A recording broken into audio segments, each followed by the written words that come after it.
Hey there, trail trekkers and tall tale seekers. You're tuned in to the 406 Life, the podcast where Montana Max, your Bigfoot buddy and outlaw gear mascot, yeah, that's me, leads you through the wild, weird, and wonderful corners of Montana. Each week we share stories, legends, and laughs from the last best place. So grab your boots and sense of adventure, because we're about to make some Montana-sized memories. This episode's powered by Outlaw Gear, where rebels get their style. Want to look legendary? Mosey over to I'mAnOutlaw.com and claim your outlaw status. Alrighty, here we go. April 7th, the day after 406 Day. I know what you're thinking. Max, you missed it. 406 Day was yesterday. Why are you talking about this today? Because this podcast comes out on Tuesdays. Also, I was busy yesterday, April 6th. I was out there, leaving footprints near Missoula, howling at appropriate intervals above Bozeman, doing my part. I'm Montana Max. I live here. I have lived here for a very long time. I have watched this state through ice and fire, through buffalo herds so thick the ground shook for miles, through gold rushes and homesteaders and droughts and floods and forest fires that turned the sky orange from Canada to Wyoming. I have watched Montana become what it is today. This enormous, stubborn, breathtaking, complicated, perfect place. And every April 6th, the people who live here stop for a moment and say, yeah, this is ours. 3 numbers. 4, 0. 6. That's what today is about. That's what I want to talk about. Not just the number, the story inside the number. Because there is a story in there. A long one. Lucky for you, I have time. Let me start at the beginning. 1947. Same year, I finally made my peace with electricity. It had been around long enough at that point. I had to accept it was staying. The American Telephone and Telegraph Company, AT&T, decided to standardize telephone dialing across the whole country. Every state needed an area code, a 3-digit prefix that would tell the phone system where a call was going. Montana got 406, one code, for all of it, all 147,000 square miles, every mountain range, and there are about 100 named ones, every river, over 100 of those too. Every lake, more than 3,200 of them. Every little town with a grain elevator and a bar and a dog sleeping in the middle of the road. All of it. Same 3 numbers. Now here is the thing that most people don't appreciate about that. Montana is the 4th largest state in the country by land area. 4th largest, and it has one area code. Still. Nearly 80 years later. One of only about a dozen states in the entire country that has managed to hold on to a single code this long. Montana kept its one number because it never got crowded enough to need another one. And I want to be very honest with you. That is both the point and the tension, and we are going to get to the tension. But first, I want you to understand what that number became. Because it became something that no telephone company planned for. It became an identity. I want to tell you something about what it feels like to walk from one end of this state to the other, which I have done many times, in every season. You start in the west, the Bitterroot, the Cabinet Mountains, glacier country. The air smells like pine and cold water and something you don't have a word for, but you recognize it the second it hits you, like the earth is breathing. You walk east. The Rockies flatten into foothills. The foothills open into the high plains. The sky, and I say this as someone who has seen a great deal of sky in a great many places, the sky does something out here that it does not do anywhere else. It gets big in a way that makes you feel small and held at the same time. Like it is both enormous and personal, like it picked you specifically to look at. You keep walking. The Missouri breaks, the Badlands of the East. the Yellowstone River moving slow and brown and ancient through the cottonwoods. The town of Wibo, right up against the North Dakota border, so far east that people in Missoula sometimes forget it exists. And the whole time, every mile, every ridge, every river crossing. Same area code, 406. One number for all of that. That is not a telephone plan. That is a statement. That is Montana saying, we are one thing, not east and west, not mountains and plains, not old money and no money, one thing, with one number. And if you live here, you dial it the same way I do, the same way the rancher in Miles City does, the same way the fishing guide on the Blackfoot does, the same way the kid in Polson does. That is the 406 life.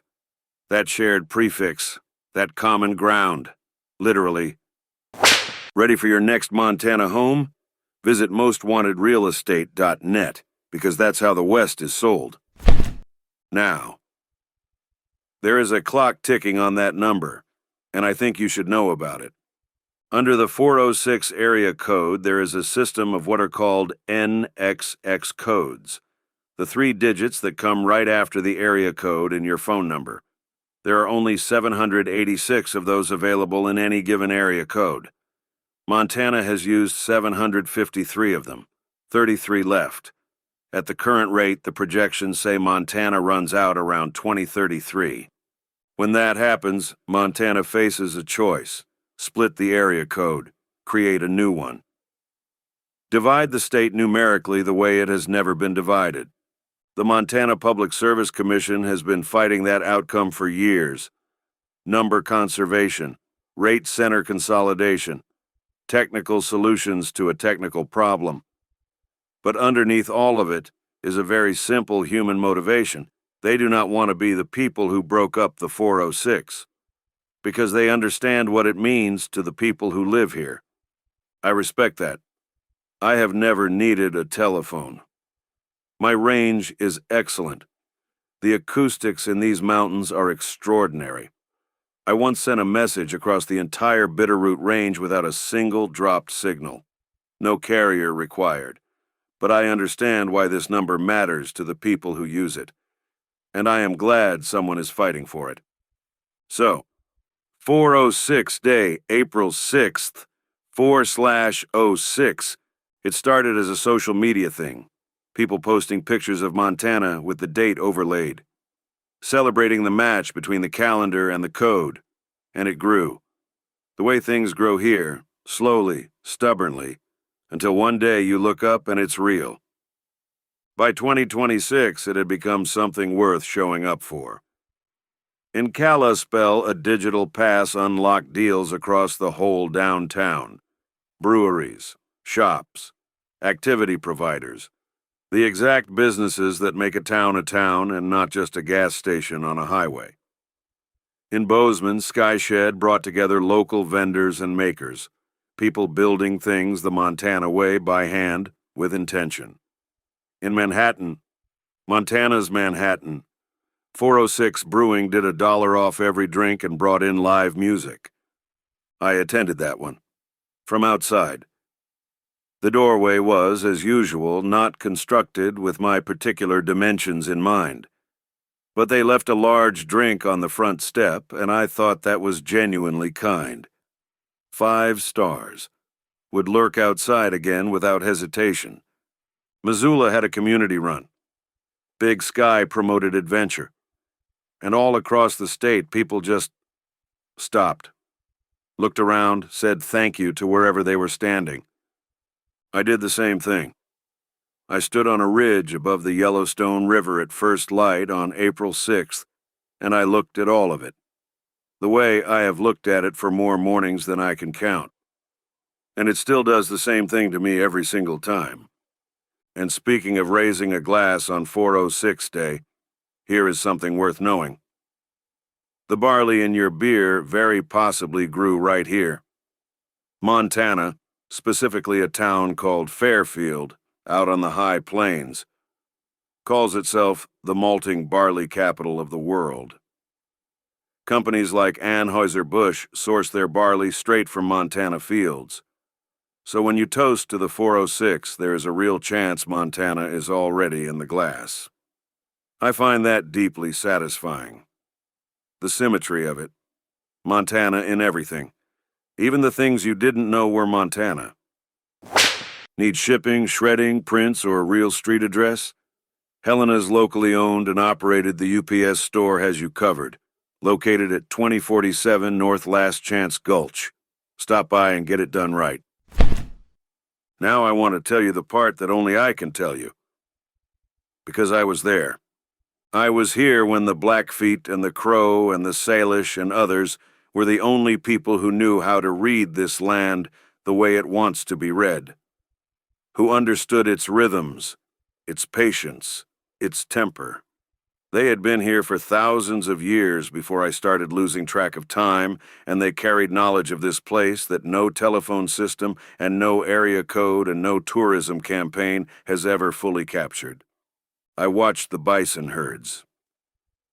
You cannot imagine what that was. I don't mean a few hundred animals in a field. I mean the ground moving. I mean a sound like weather coming from every direction. I mean a darkness on the horizon that turned out to be living things, millions of them. I watched that disappear. That was a grief I carried for a long time. I watched it start to come back. Small herds, careful and tentative at first. That was a different kind of feeling. The kind that takes a while to trust. I was here for August of 1910, the big blow-up. The largest wildfire in recorded American history. The Northern Rockies went up in 2 days, 3 million acres. The sky turned the color of a wound. I moved north after that. Spent some time up near Glacier. Very beautiful country up there. I highly recommend it. And I was here when Jeanette Rankin, born right here in Missoula, became the first woman elected to the United States Congress. In 1916, 4 years before women had the constitutional right to vote nationally. Montana sent a woman to Congress before the country decided women were allowed to be there. That is Montana. That has always been Montana. Growing people with that kind of backbone and then watching the rest of the country catch up eventually, I watched all of it. Every chapter, every hard winter, every comeback, and I am still here, because this place earns it. Every single time it earns it. Here's the thing, though, and I want to be honest with you because I think Montana deserves honesty more than it deserves a comfortable story. The last best place is under pressure. That phrase, the last best place, and it came up in the 1990s, and it fit. It described something real. The feeling that Montana had held on to something the rest of the country had lost. Space. Quiet. A way of life that wasn't for sale. Then somebody tried to sell it. A luxury resort owner in Las Vegas tried to trademark the phrase. Tried to own it.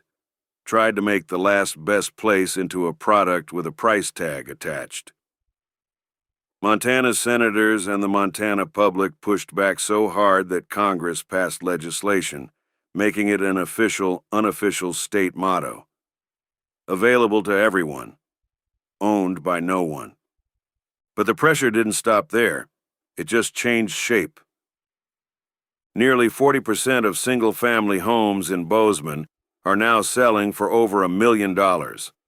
People whose families have been ranching and teaching and building in this state for generations are being priced out of the towns their grandparents built. The fishing access on the Gallatin River, water that has run free through this valley since long before any of us were here, has been disputed. The tension between the Montana that has always been here and the Montana that arrived recently with money and remote work setups is real. It is uncomfortable. And it is not going away. 406 Day doesn't fix any of that. I want to be honest about that too. A celebration does not solve a housing market. A shared area code does not resolve a land access dispute. But here is what it does. It puts the fifth-generation rancher and the software engineer who moved here from Seattle 3 years ago in the same room. It gives them the same 3 digits, the same prefix, the same number to dial, and in a state this big, in a moment this complicated, that shared ground, even if it's just numerical, matters. It is the beginning of something, not the solution, but the beginning. I love this state so much I named my blog and this podcast after it, The 406 Life. I named it that because 406 isn't just where I live, it's how I live. Big, slow, unhurried, with a deep respect for everything this land has seen and a dry sense of humor about most of it. If you want the full story, the history, the legends, the numbers, the real Montana underneath the bumper stickers, it's all there. Someone asked me not long ago if I ever get lonely out here. Wandering around, no fixed address, no phone. I thought about it for a while, the way I think about most things. Slowly, without rushing toward an answer just because someone is waiting for one. And then I said, I know where the elk bed down in November. I know which creek runs clearest in June. I know exactly which ridge catches the last light in October and holds it for just a second longer than physics seems to allow. I have been watching over this state since before it was a state, since before it had a name that the people living here today would recognize, since before the 406 or any code existed to describe it. Lonely is not the word is home. So happy 406 Day, Montana. Yesterday, today, and every day. The link to the 406 Life blog is in the show notes. Everything I talked about today is there and then some. Go read it. And if this meant something to you, if you laughed once, if you learned something, if you felt even a fraction of what I feel every morning I walk out and look at this state, leave a 5-star rating. Share it with someone who loves Montana. Share it with someone who has never been, but needs to come. I have spent centuries making sure nobody could find me, staying out of the photographs, keeping to the tree line, leaving just enough to make people wonder, but not enough to make them certain. But even I, even a creature built for invisibility, would not mind being found a little more often. Montana Max, over and out. Got a Montana story, business, or unsolved mystery you want on the show? Head to the406life.com and drop me a line. No smoke signals required. Don't forget to hit subscribe so you never miss a stomp, stumble, or tall tale. Tell your friends, tell your grandma, heck, tell that guy who swears he saw me near Whitefish. I was just buying donuts, all right? Until next time, keep it outrageous, keep it kind, and keep living the 406 life. Montana Max, over and out. That's the 406 Life car.